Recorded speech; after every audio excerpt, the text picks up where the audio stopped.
Babu wa Loliondo, babu wa Samunge au babu wa Wasonjo, vyovyote vile uitavyo, hilo jina lilimlenga mtu mmoja, mzee aliyedai kupewa uwezo na Mungu wa kugawa dozi ya kikombe cha dawa ya mti ambao alidai unaponyesha magonjwa kibao.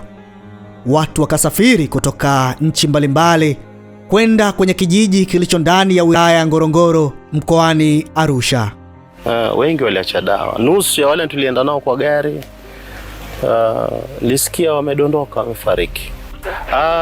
Kwanza kabisa wacha nikwambie, nilipokula ile dawa, niliporudi nyumbani baada ya kulala siku moja, siku ya pili nikasikia mwili ni kama vitu vinanichoma choma.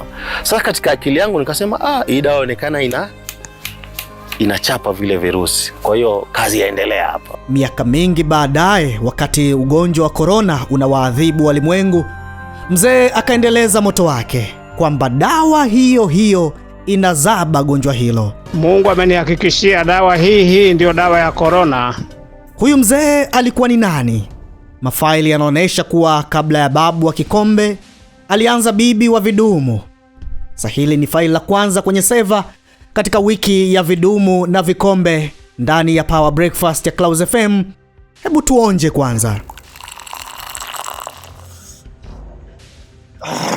Ala.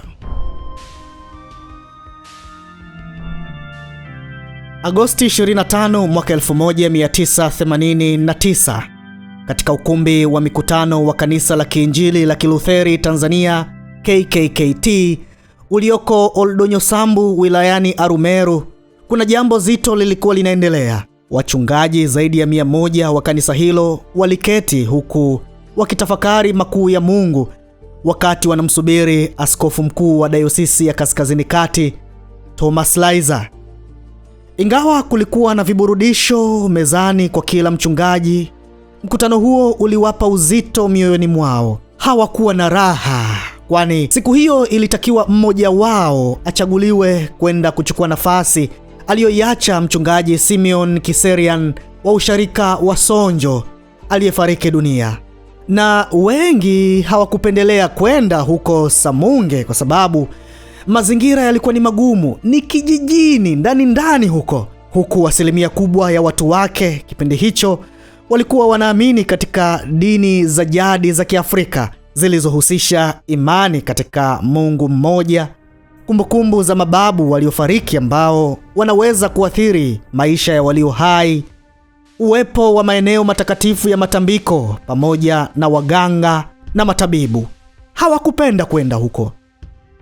Kikao kilipoanza, ukimya ukatawala, lakini bila kutegemea alisimama mchungaji aitwaye Ambilikile Mwasapila aliyekuwa anafanya kazi Babati kwa miaka mingi. Akasema, niko tayari kwenda.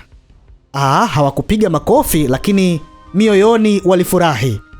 Mchungaji huyo aliyezaliwa mwaka 1936 huko Ibililo, Rungwe mkoani Mbeya, na kuwa yatima katika umri mdogo, alishazoea shida na kujitafutia mwenyewe.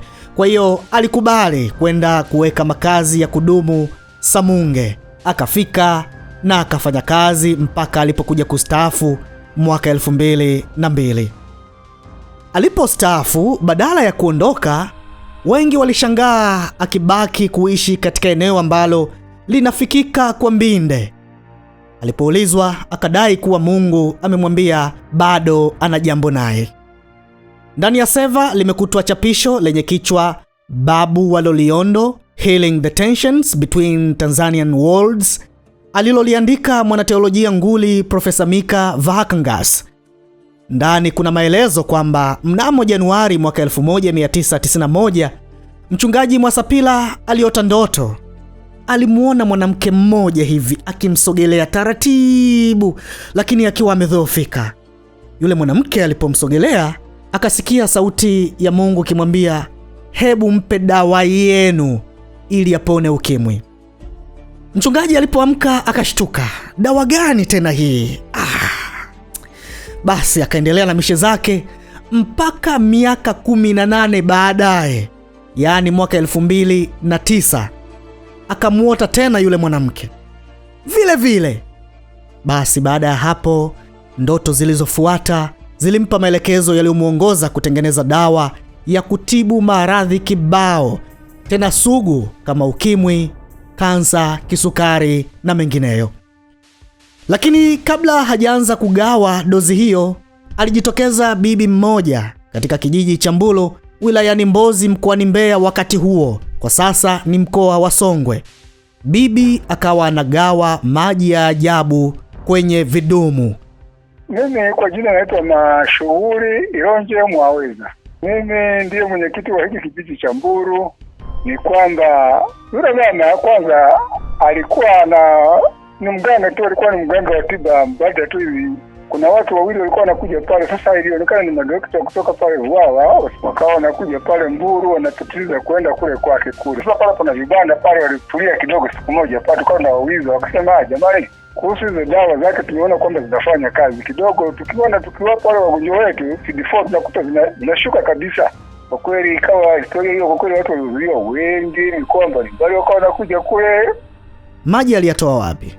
Yale maji hasa kuna kisimu fulani alikuwa anachota pale nyumbani. Lakini hatukuelewa dawa alikuwa anachanganya dawa gani. Alikuwa anachota tu, lakini kile kisima tu kimoja tu kile. Kwa hiyo watu walifurika, lakini bibi akaanza kukosa wateja baada ya taarifa kusambaa kwamba kuna babu anagawa kikombe huko nyikani.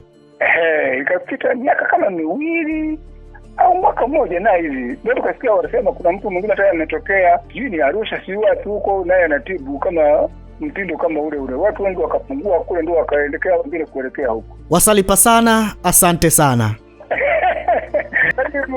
Naam, Profesa Mika anasema siku anaongea na babu, aliambiwa kwamba mwanzoni kabisa dawa aliyoitengeneza alimpatia mama mmoja anaitwa Mama Upendo, mwanamke aliyedai kwamba alikuja kuzitupilia mbali dawa za kufubaza makali ya virusi vya ukimwi ARVs.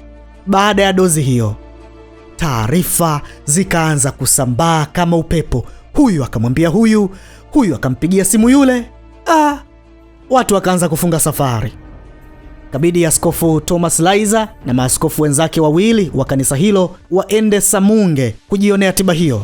Walipofika na waliporidhishwa na taratibu zilizowekwa, wakagida vikombe na wakasema kwamba tayari wanajisikia hali ya unafuu baada ya kuinywa. Na hiyo ni kulingana na gazeti la Majira la mwezi Machi mwaka 2011. Mzee alitrendi, yani kila kona ya nchi story ni moja tu, babu wa Loliondo. Watu wakasahau mambo ya mpira, wakasahau siasa, wakasahau mambo ya ufisadi. Wewe utaongea, nani atakusikiliza? Bwana Musa Juma ni mmoja wa wanahabari kutoka Arusha wa kwanza kufika Samunge kushuhudia tukio hilo la kiimani. Yeye alikaa huko kwa miezi mingi, na uzuri alipata nafasi ya kuzungumza ana kwa ana mara nyingi na babu wakiwa wamepumzika, na katika mfululizo huu tutakuwa naye. Kweli nimefika kule, nilifikia mji unaitwa Waso, hauko mbali sana na Loliondo. Nikumbuka nilifika asubuhi, msururu ulikuwa mrefu sana, zaidi ya magari ya 50. Kweli barabara ilikuwa ni mbaya. Uko napita kwenye mlima mmoja unaitwa Mgongo Mageri, yani ni mlima ambao yani gari kidondoka tu hapo sasa kama mtapona. Lakini ndio ilikuwa njia tunaitumia, ndio ilikuwa njia fupi, kwa sababu ile njia nyingine ndefu ilikuwa na magari mengi sana. Tulikuwa na njia moja ilikuwa inaitwa njia ya viongozi. Kwa unatokea Waso, unapita hiyo Mgongo Mageri, unapita Serpenta Digodigo, kwa nyuma kabisa unatokezea nyuma kabisa alipokuwa anakaa babu. Ni mlimani hivi. Kwa kweli hali ilikuwa ya ajabu sana, sababu mambo yalikuwa yanaonekana kwa ni magumu, si rahisi kuyaona. Kwa hiyo watu walikuwa wanafurika, wanaleta wagonjwa pale, wakaja mpaka viongozi kwa Mheshimiwa Lowassa bado yuko hai, akalipia wananchi wako Munduli na akawakodia magari. Kwa hiyo mji wa Samunge ukawa umefurika kweli kweli. Sasa balaa likajitokeza. Wadau wakaanza kujiuliza, huu ni mkakati au ni jambo la kiimani? Ndani ya serikali nako kukawa na kigugumizi, tumkataze au tumsikilizie? Faili la pili linafuata.